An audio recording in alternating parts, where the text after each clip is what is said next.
Life in the UK is no joke, like no joke. Especially if you're not from here, you weren't born here. It's no joke. There are things that shook me, like yeah. What's good everyone, welcome back to Smith Reacts. Today's video is for any Jamaican, Caribbean or African who has ever thought, let me leave home and go make it abroad. This is your video. Credit of course goes to the original creators of the videos. Make sure you go check them out. Before we start, hit the like button and subscribe to our channel because we will be back with more.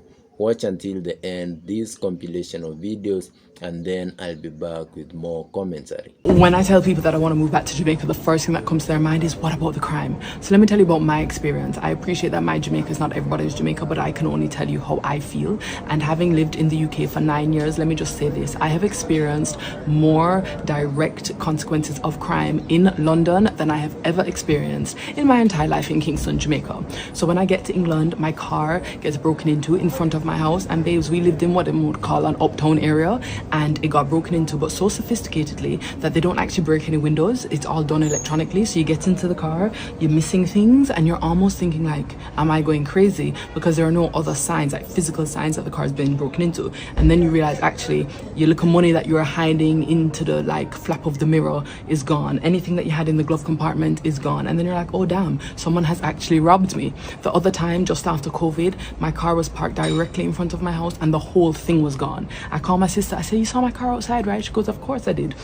The car was not there. When I called the police and told them that my car has been stolen, they asked me if I had any video footage or any photos, and I explained no. They said, well, it was a Range Rover and Range Rovers are being stolen all the time, so they won't bother looking into the case. I needed to contact my insurance company. I'm like, the whole car is gone and nobody's going to look into it.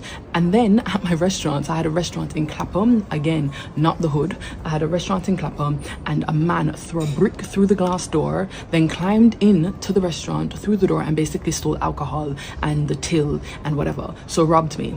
Then when I looked into putting shutters on the window, because it was like floor to ceiling windows, I was told that it is a conservation area, so the council will not give me planning permission to put a shutter on the front of my restaurant. So I can't protect myself from being robbed again, but at the same time nobody is doing anything to protect me from being robbed, and I'm trying to run a business.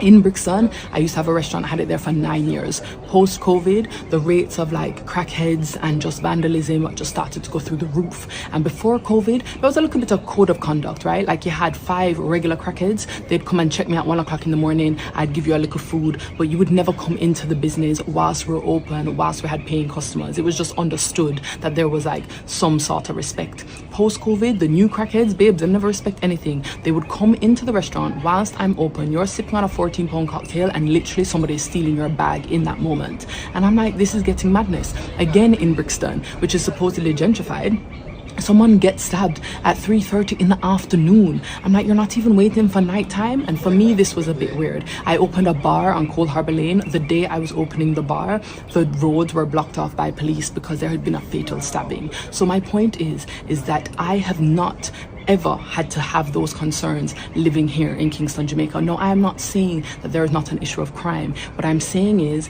that most times in the uptown areas, it is targeted crime. It is not being in the wrong place at the wrong time. Today I was walking downtown and many people are like, oh no, you can't go downtown. I was going downtown, I was taking pictures, I was taking videos, it was fine. Somebody told me that the rate of crime against tourists or expats is something like 0.001%, something like that, 0.01, 0.001, you get the gist. It is very little. So when you guys are telling me about crime, there is nowhere that I'm going in Jamaica that I ever feel like my car is actually going to get stolen. And the other thing is that I genuinely believe that if something happened to me in Jamaica, there would be some repercussions. Whereas in London, I felt like it was so much about being in the wrong place at the wrong time, because you have like £1,000,000 houses here and then you have like a volatile estate there, which was very strange to me.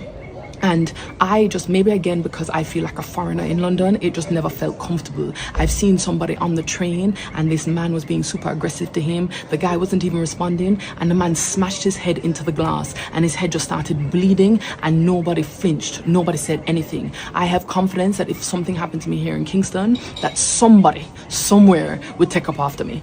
And these are just the things that I just wanted to share. Now, please remember, I am not saying that there is not a crime issue. I am not saying that there aren't things that we need to deal with as a country. What I am saying to you is that this idea that in Kingston we're like dodging gunshots all the time, or we're walking around fearing for our lives, clutching our handbags, is just simply not true. And that is my lived reality. I appreciate you guys might have a different story. So no, when I think about moving back to Jamaica, crime is not anywhere near on my radar as a concern. Good morning. Mr. Cities, calling all my Jamaicans and foreigners. Listen to me. It's not easier foreign. Member needs tell you this, yeah? It's not easy. You see, if you're not Jamaica with the beautiful sunshine and river and natural fruits and all these things, you stay there and try and make something on yourself. Yes, come here and visit. Me not stop nobody from come out foreign, but listen to me, it's not this cold place. You see, if you're not work, dog near me supper.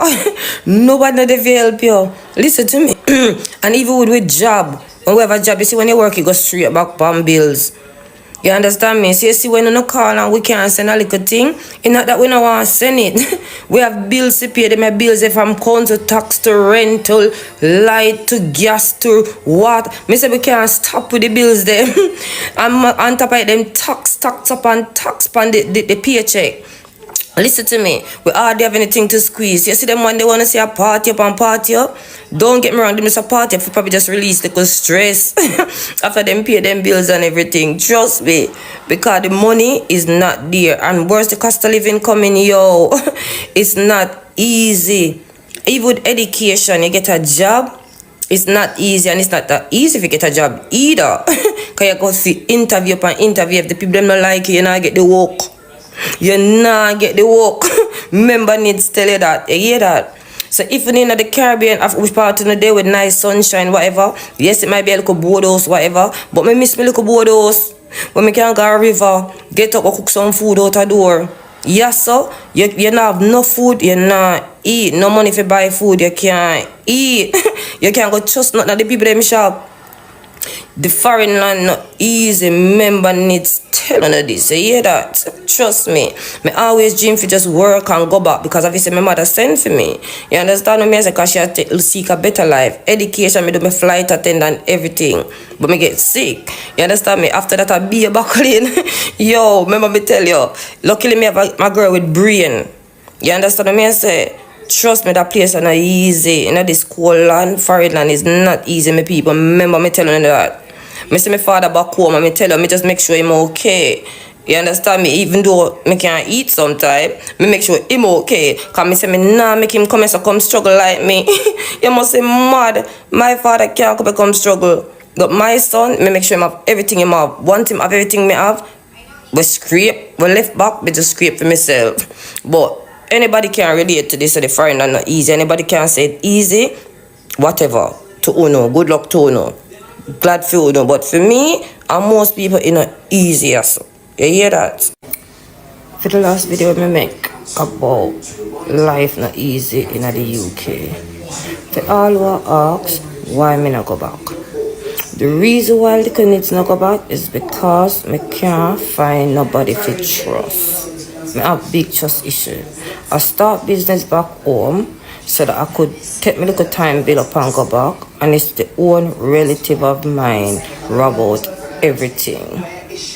Everything him take when me work hard and save and put little. And say one cocoa, full basket, me do that try to my business, them rob it out. Okay, that's why me not go back. When I ask why me not go back, that's the reason. Because Jamaica is beautiful. It's just the trust. And me can't save. As me said before, me can't save. As me work now, the money gone back on bills. Bills. The ones in Jamaica is saying, yeah, UK is better than Jamaica. No, I'm not saying Jamaica is not hard, you know. I'm not saying not hard in Jamaica. But me I say it's not easy in the UK. You can't get no free water for bed. You have thing called council tax, bills upon bills as you work. The money go back upon bills. That's what me I say. Me not saying Jamaica is easy. Me I say the UK is not easier. It's not old time UK. This 1960, 1980. It's not even the old time UK when me just come here. After the COVID, things get really hard. Everything gone up, sky high. I mean sky high, everything up. So that's the reason why I'm not going back home. And nothing isn't easier in the UK. Me I tell you now. But come on soon, feel yourself. Them say who feels it knows it. You understand me? That's where I talk from.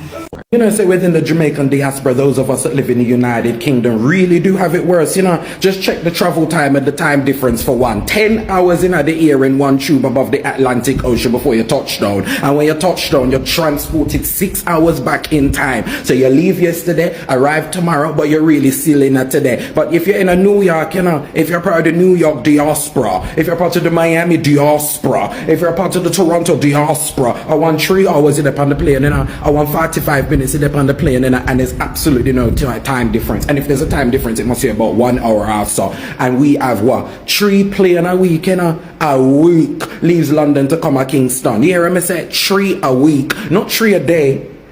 Yeah, not 3 every 2 days or whatever case may be. 3 a week, Monday, Wednesday, and Friday. We all know that the service they will leave London, come to Kingston, my love. And if you want to fly up on the weekend, it not exist. And if you don't have US visa, you cannot do the transit. So if somebody dead, you have to travel on that the service there to Kingston, Jamaica. And let me tell you something about that the service that it's expensive. You cannot get no little $300 ticket to America, you know, like what them have. You have to spend all £800-900 for ticket, and that is on the cheaper end. I want you to trust and believe that. There are people right now that have purchased their ticket for summer this year, and they know that they have paid 4 figures for an economy seat. You hear me say an economy seat? Me I thought 3 seat, 4 seat, 3 seat, because the plane them big, you know. So them pack way up in the plane like sardine. We're not getting a leg room, we're not getting a baggage, and if you want little 2 piece of baggage, if you have to spend more money and all of them sort of something there just to reach back of your yard. So if you're a mother with 3 picnic, Lord of mercy, thousands and thousands of pounds, that's enough to just come back to your country.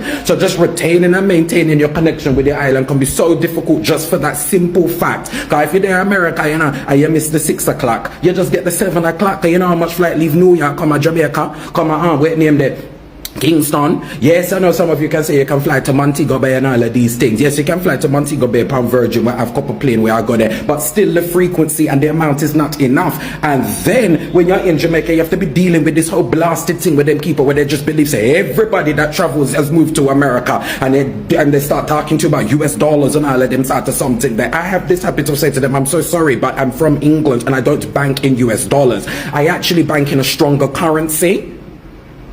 Pound sterling. I mean, remember the days when we go to America, you know, me take £500 and the people then give me $1,000. Oh, I bank in a stronger currency. But you're constantly in at this as something where you're battling with the people them about US dollars. You're battling with the people them about the flight. You're battling with the people them about time difference. And when you reach Jamaica, my love, when you're flying from England, my love, me say, you're tired. The breed of tiredness will come down by you, man. Because going to Jamaica and a sort of simple something, you know, and a long one little tree of a plane ride, because you come from New York, as you reach it in at the same time zone, so you probably just have one little grip. No, when you're traveling from the United Kingdom, you have to have a whole heap of things in your back, because that is a serious trip we are go on. And when you land, hey, no matter how you're excited, you're delirious because you're not asleep, you're tired, you feel away, all of them sort of something that, and it take a good couple of days, you know, before you start to reach back into that in the system. It's not normal. May I tell you, all of the people that will live in England, we know the Caribbean, you know, the Caribbean routine of it all, knows the pressures, understands the pressures. That's why last year, you know, when we get the little opportunity to fly on Norse Airlines, the whole of the Jamaican community and a lot of excited, my love. Everybody get joke when them pull back them airfares and say them now fly here this year again, so we get the same fucking thing. I believe there needs to be more competition, there needs to be more frequency. Because the plane them will come at Jamaica pack up, and we need more planes to come down Boya, yeah, man, to bring down the prices then, and to just allow for people's journeys and situations to be a bit more. Because the people that the boy them in England and the girl them in England and know which part them come from, because they can't come down here because it's too expensive for fly. So come on, man, just help us out. Lord of mercy. Help us out. And the reason why I talk about it, is because today I sat there and I fly Monday, and I feel like today are the first day where I start to really come back into myself, because so I feel mash up all week and tired every day from the fly where I fly come in here. Jesus Christ. My goodness, may I tell you, the Jamaican diaspora members in the United Kingdom, we have it the worst, and I feel like we need to stand up and do something about it, man. We need to do a petition or something. God Almighty, because this cannot be on. It cannot be on. God. Life in the UK is no joke, like no joke, especially if you're not from here, you weren't born here. It's no joke. There are things that shook me, like, yeah, when I came to the UK. The backstory: I moved to the UK with my family about a year ago, or over a year ago, last year March, the latter part of March 2024, right? We're in 2025, so a little bit over a year.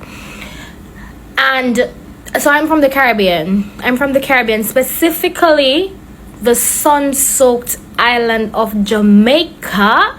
So if you're watching and you're from Jamaica, you just drop a Jamaica flag in the comments below. Big up to my Jamaican brothers and sisters. Wagwan. Yeah? So yes, that's where I'm from, and we migrated to the UK over a year ago. There has been things that have been a culture shock for me, like shockingly. But I'm going to share 5 with you today. Number 1, the weather.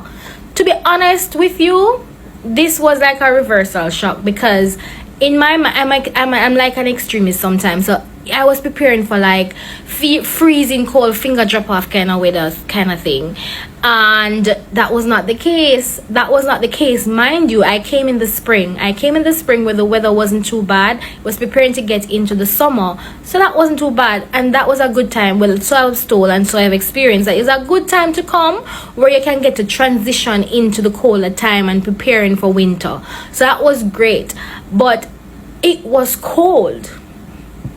Coming from Jamaica, passing through airports and sweating, and then coming here and freezing, obviously there is going to be a shift, and I am going to feel the cold and the drop in the temperature, but it wasn't as severe as I thought it would have been. So that was surprising for me. The weather was surprisingly not as severe as I thought it was gonna be.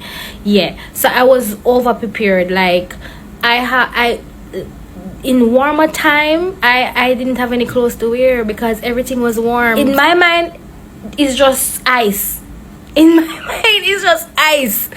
Cool ice. But that wasn't the case. So that was just a welcoming surprise, so I could get to transition into the weather, so I could prepare myself for the colder time. Number 2, not so favorable, the housing.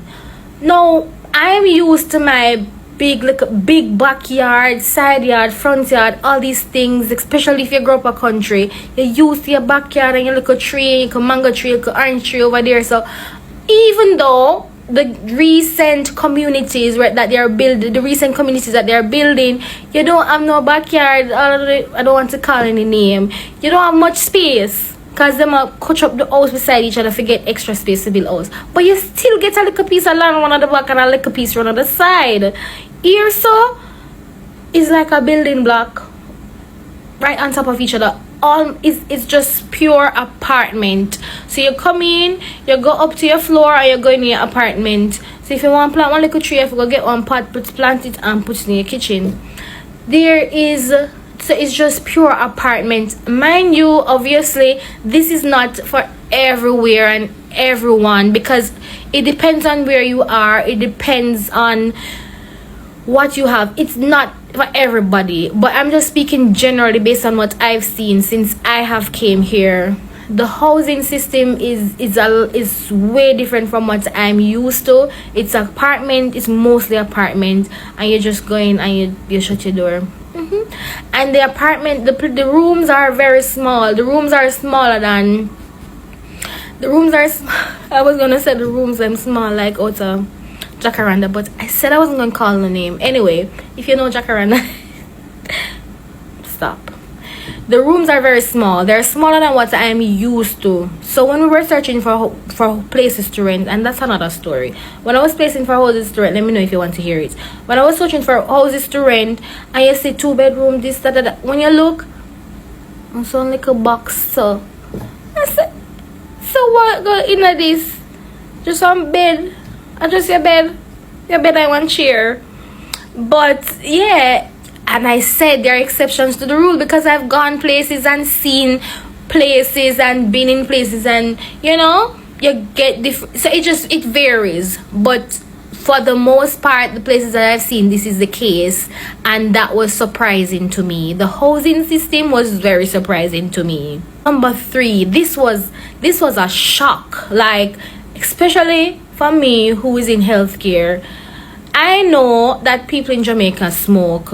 People them smoke and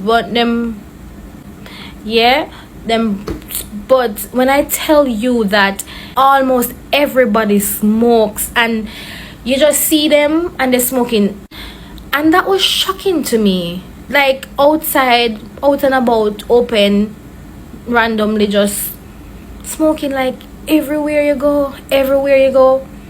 That was shocking to me. I'm not, everybody is at liberty to do what they want and they have the freedom of choice and all of that, but I'm just saying I'm not used to seeing such a big mass of people, just every other person you walk by smoking. When I meet people in my field and having to ask them the question, do you smoke? I hardly get people that say no, or they would say that no, they don't smoke, but they used to smoke. When you ask them when they stopped, last week. Yeah, you do have your few that don't, but I'm just saying it's a lot of people that smoke. That was a shock for me. That was a shock. Number 4, the food. I'm not going to drag us with this video. We can do a part 2 if you want, or we can go in details with certain things, but the food. If you know Jamaican food, you know Jamaican food. If you know Jamaican food, drop some of our national dish. Because we have many national dishes, you know. Even though it's one, we have many things that Jamaican known for. So if you know Jamaican food, let me know what your favorite Jamaican food is. We're full of flavor. We're full of niceness. If you're a pasta, a potato. At first when I came here, I didn't know what to cook. I had to learn how to cook. I had to try and figure out what to cook, because it's either pasta or potato. But outside of that, looking on the positive side of things, and I'm taking it positive from a health perspective. Looking on the positive side, these people, the culture seem to be a very health conscious culture. So the salt was never very savory at all. The sugar need a little bit more glucose in there, because the sugar never have a lot of sugar in of it, and the salt never have a lot of salt in of it, right? So everything kind of lower. I don't know how to explain it, but when I came and they're using the little packet of sugar and you tear it and you drop it in your tea, you see everybody I use half a pack, 1 pack. And I said, okay.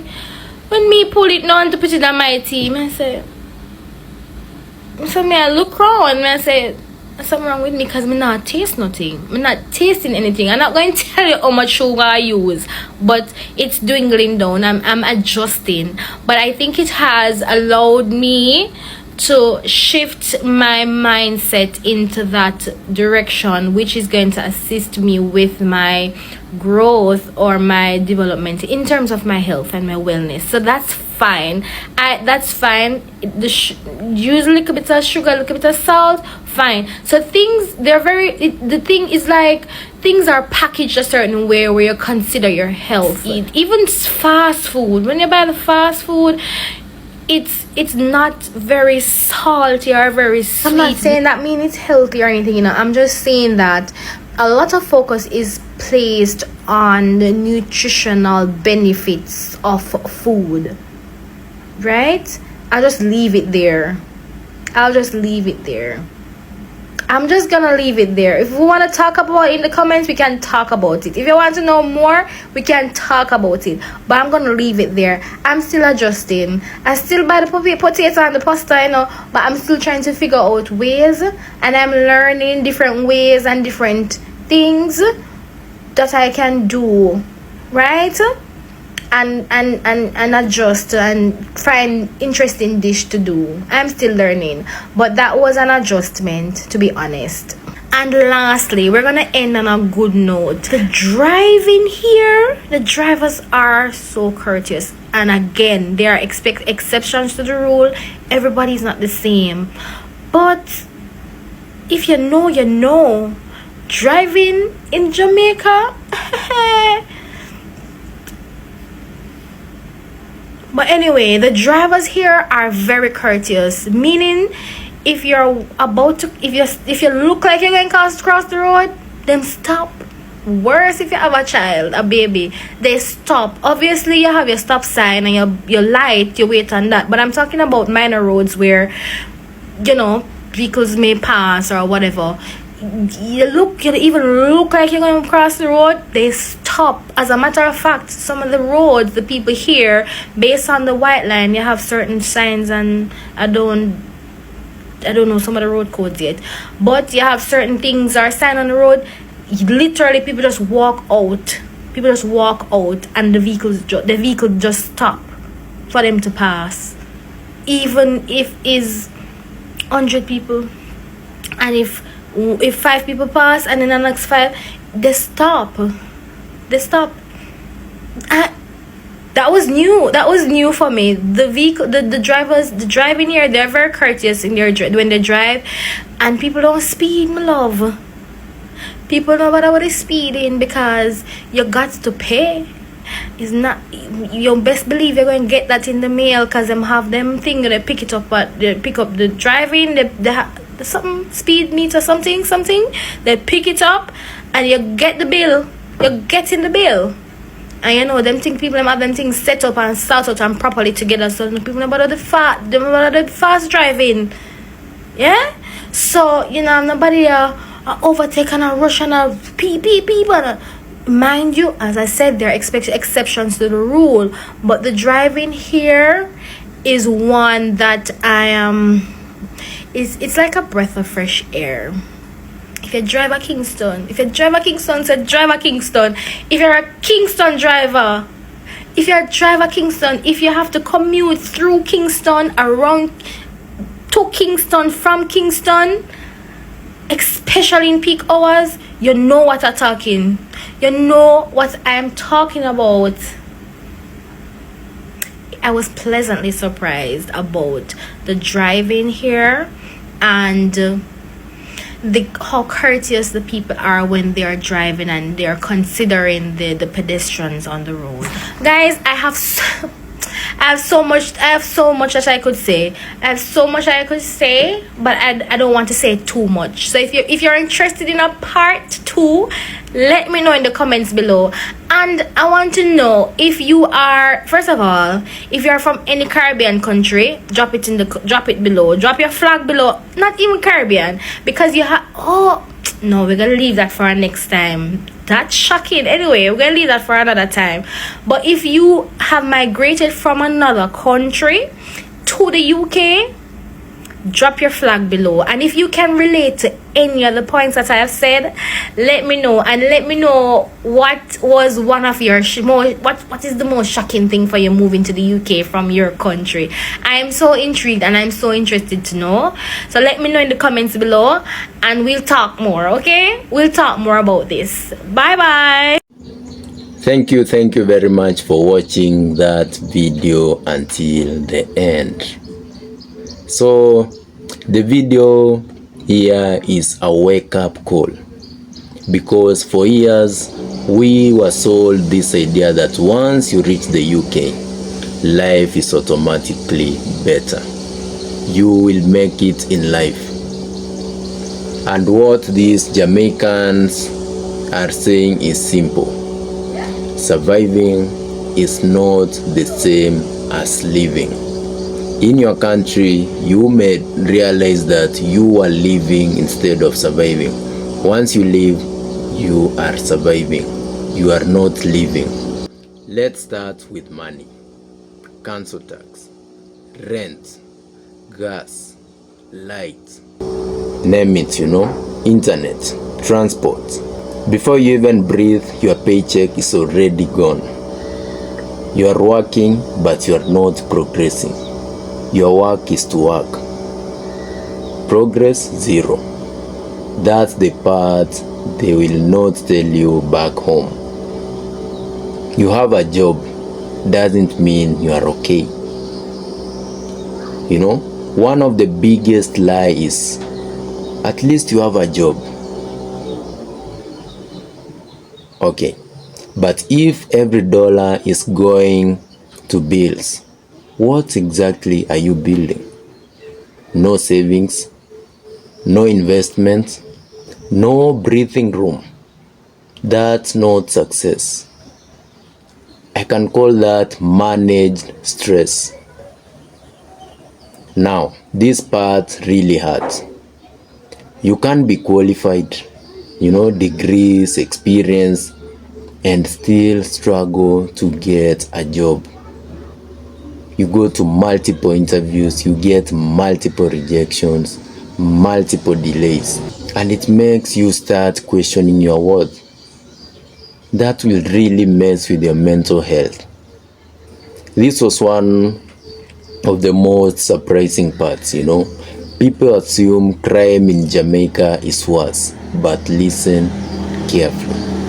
In Jamaica, crime is often targeted.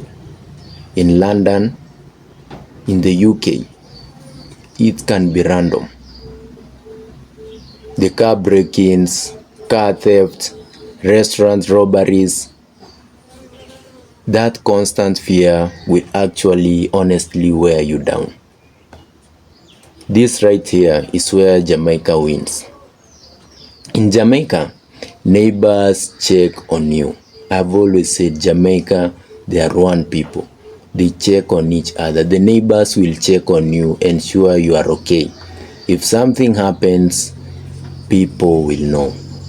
In the UK, it's described as everybody for themselves. You are on your own. No village, no support system, and humans weren't built to live like that. Loneliness abroad is actually very real. You can be surrounded by people and still feel alone. No laughter at the gate, no random conversation, no warmth. And after a while, that silence will become very heavy to bear. You think you are going there to make it in life, but this will take a toll on you. Let's not dance around this. Racism didn't disappear. It just became polite. There are microaggressions, stereotypes, glass ceilings, and people have complained for years with very, very little change. Now this part hit me personally. Traveling back home is a real struggle. Flying from the UK to Jamaica is hard. Of course, the flights are long, there are few options, and the options are very expensive. 4 figures for an economy seat, is that normal? 4 figures for just an economy seat. It's actually not normal. It's not just money, it's your body, jet lag, disorientation, days to recover. I like that they didn't just complain, they suggested action. They want more airlines, more competition, lower prices. They need action. That's how systems change, when people speak together. And Jamaicans are out there and they're speaking. They are telling us, this is the part I want Jamaicans to hear clearly. The green pasture abroad has changed. It's not 1985. It's not 1995. Opportunities are tighter. Costs are higher. Stress is heavier. What people really want isn't to live forever. They want jobs, stability, good policies, because if Jamaica creates opportunity, people will stay and build. Leaving home doesn't automatically mean winning, and staying home doesn't automatically mean losing or failing. That what matters is the quality of life, the QOL. It matters a lot. The peace, the community, purpose, the people around you. These simple things that people overlook, they matter a lot. And when you leave your country is when you will notice that. Today's conversation has been a very deep one. If this video spoke to you, hit the like button. Subscribe to our channel because we'll be back with more content. Thank you for watching. We are not anti-travel, we are pro-truth. That I have to make that clear. Thank you for watching, and I'll catch you in the next one. Thank you.